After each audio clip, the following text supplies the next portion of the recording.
शरीर को भगवान, सारी सृष्टि को भगवान कहते हैं साकार रूप, और इसमें जो सूक्ष्म है उसको कहते हैं ईश्वर। आवाज आ रही है, स्वर, स्वर, ई धन स्वर, ईश्वर। और इससे ऊपर जब शब्द में लीन हो जाओगे परमेश्वर, और परमेश्वर से ब्रह्म में लीन हो जाओगे, आप वही होगे पार ब्रह्म, पूर्ण ब्रह्म, पूर्ण ब्रह्म, पूर्णांत पूर्ण, पूर्ण से पूर्णमादा। जो बात मुझे कहना थी वो इन्होंने कह दी। ये है चौथी स्टेज, क्योंकि मनुष्य इसी के लिए जन्मा है, और यहाँ जीते जागते, और कोई जीव तो कर नहीं सकता इसके लिए। ये अभी करोगे, और अगर तुम्हारी पूरी यात्रा नहीं होगी तो आपको फिर से गुरु खींच लेगा। तो मेरे स्वामी जी कहते थे कि अगर कोई चेला अगर मंद बुद्धि है और चल रहा है तो दीक्षा तो दे दो बेटा, फिर सामने वाले को 7 जन्म में खींच लेना, की तरफ जाओगे, और फिर दोनों को तज के अपने स्वरूप में चले जाओ। उनमें मत भटको यार। कबीरदास जी ने अरे सहज समाधि यार, तो वही तो सहज समाधि। जब प्राण अपान मिल जाएगी तो अंदर ऑक्सीजन ऑटोमेटिक चलती सुषुम्ना में। कुंडलिनी जो शक्ति है वो ऊर्ध्वमुखी करनी, वो तो ऊर्ध्वमुखी होगी, लेकिन वो क्या गुरु भी बताएंगे कि जो बताई तो रहे हैं, और किसी आपकी जागृत हो चुकी है। अरे हमें सब पता लग जाता, वाणी आने लग जाएगी, पता लग जाएगा। तुम बेचैन नहीं होगे, तुम हार्ट अटैक नहीं होगा, तुम्हारे बीमारी नहीं होगी। योगी निरोग रहता है, कोई बीमारी की जरूरत, मतलब कोई भी चीज पचा जाओ, इतनी ऊर्जा है, हर चीज को खा पचा जाओ। आपको मालूम है कि अभी कौन सा सुर चल रहा है, कौन सा तत्व चल रहा है? अब अग्नि तत्व चल रहा है, सूर्य सुर में भोजन करोगे बीमार कैसे हो जाओ? और यहाँ पर किलिम शब्द होता है, मूल में किलिंग, तो ये मणिपुरक से नीचे होता है, यहाँ नियत बात ये होता है। इधर सावित्री नाड़ी होती है, या ब्रह्म नाड़ी होती है दाहिनी तरफ, अर्धनारेश्वर। तो ये यूं करके नियत बांधेंगे। तो यहाँ कौन सा ओमकार शब्द की ध्वनि स्वाधिष्ठान चक्र से होती, जो स्वाद तुम्हारे जिह्वा पे, नेत्रों में जो भी आ रहा है शब्द रूप रस में, वो सारा इस केंद्र से आ रहा है। मूल तो आपका कुंडलनी जो है तो वहां से जगती है, मूल आधार में ये नाड़ियों का जत्था होता है। ये आजकल मायामुखी लोग ज्यादा हैं भैया, ये बोलते हैं मंदिर में कुछ नहीं है, भला लोग। हाँ, वो पहली सीढ़ी है, उसकी श्रद्धा तो मत तोड़ो। वो जहाँ समझता है, जिस भाषा में समझता है। कर्मकांड जरूरी भी है। आज के युग में सबसे ज्यादा भटका रहे हैं अपनी अपनी ढपली, अपना अपना राग। कबीरपंथी अपनी तान रहे हैं। कबीर ने तो नहीं कहा, कबीर रामानंद उनके सतगुरु थे, उन्होंने तो नहीं कहा कि मंदिर मत जाओ, ये मत करो। और फिर एक बात, ये बहुत बड़ी बुरी बात है, तुम पूज माता मतलब चित्र को लगा रहे हो कबीर साहब के को, और कबीर की मूर्ति की प्रतिष्ठा कर रहे हो, तो ये मूर्ति पूजा नहीं है, वो भी मूर्ति पूजा ही है। हम पैरों से कुचलना, कुचल देगा है? वो हमारे पूर्वज हैं, ऋषि मुनि, जो हम उनकी संतान है, उनके शरीर भले ही छूट गया, आत्मा अजर अमर है। वो जहाँ स्मरण, अब तो स्मरण स्वरूप है, वो अपनी इच्छा से आए, माओ पूनम वो दर्शन दे, वो अलग बात है, प्रेरणा दे वाला। पर इसका मतलब ये नहीं कि आपके पीछे नहीं है। आज आप यहाँ धूने पे साधु की सेवा कर रहे हो, आपके सूक्ष्म, जिसको सूक्ष्म है, और गीता कहती है, वेद कहते हैं, साहिब कहते हैं, आत्मा अजर अमर है। वो जीव किसी न किसी लोक में तो उसको धुलाई हो रही। तुम यहाँ भजन कर रहे हो, दान पुण्य दे रहे हो, गीता पढ़वा रहे हो, वो शब्द से उनकी शुद्धिकरण हो रहा है, उनको जागृति हो रही, और वो फिर स्वर्ग भोग के या शिव लोक से जैसा भी आदेश होगा फिर अच्छी कुल में।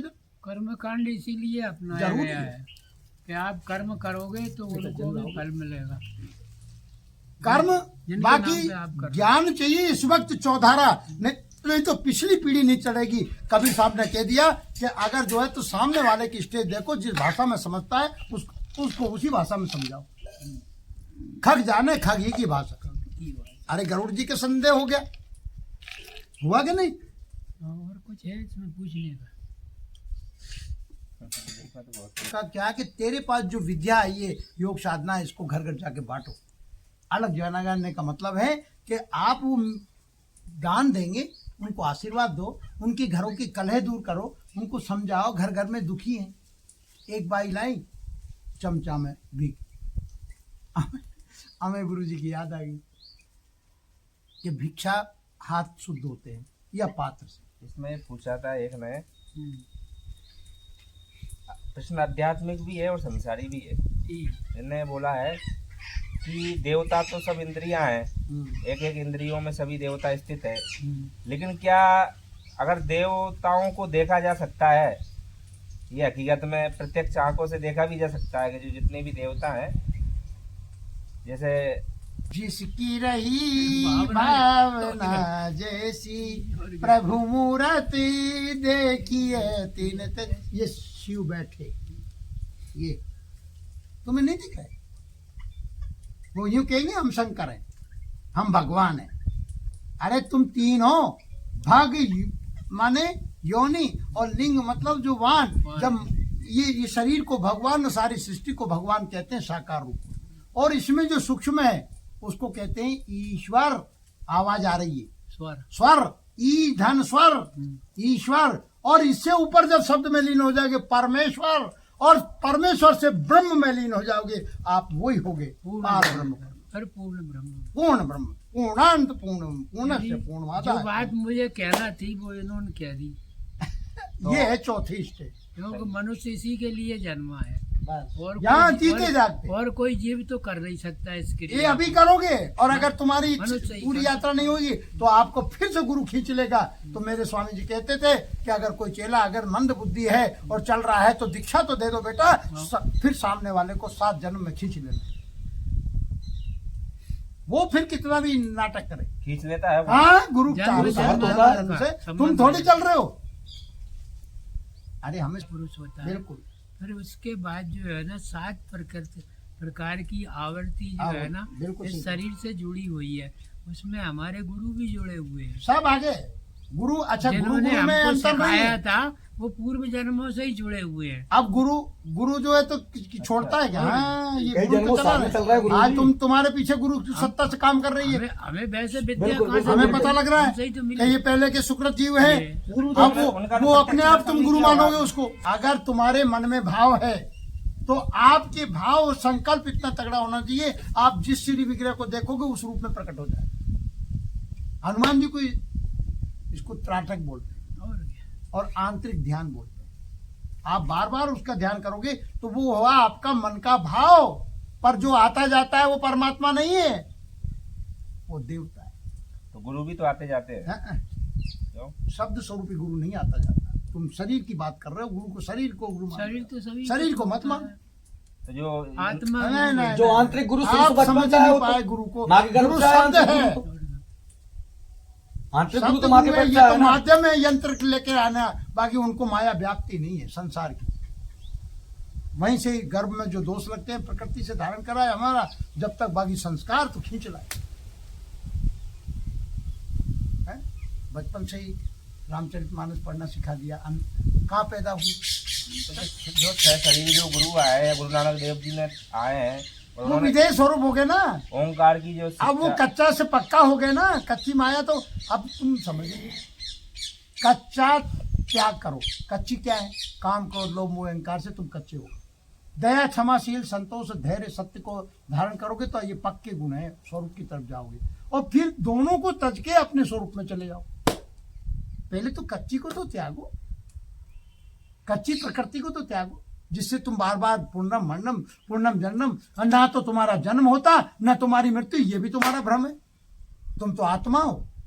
जीव का जन्म होता है, केवल परिवर्तन होता है, खोल पलटता है। तो जिस योगी योग ने नहीं करा, जब भी नहीं मर रहा, वो जानता नहीं।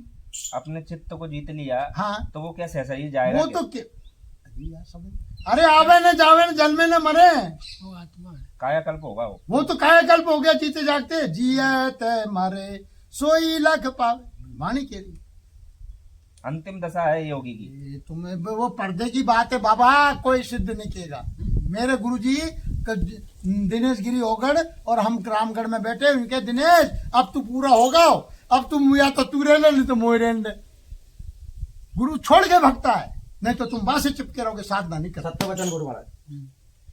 गुरु उन्होंने छोड़ मुझे के जमा समाधि लगा, जिंदा गाड़ दिया गुरु को। कैसे गाड़ दे? मुझे, मैं तुमसे कहूंगा मुझे गाड़ दे। अब गुरु गुरु तो जानता है? समाधियां तो 7 तरह की। अरे 7 तरह की वो नहीं जान, तुम उनमें मत भटको यार। कबीरदास जी ने अरे सहज समाधि हाँ, यार, तो वही तो। सहज समाधि। जब प्राण अपान मिल जाएगी तो अंदर ऑक्सीजन ऑटोमेटिक चलती सुषुम्ना में।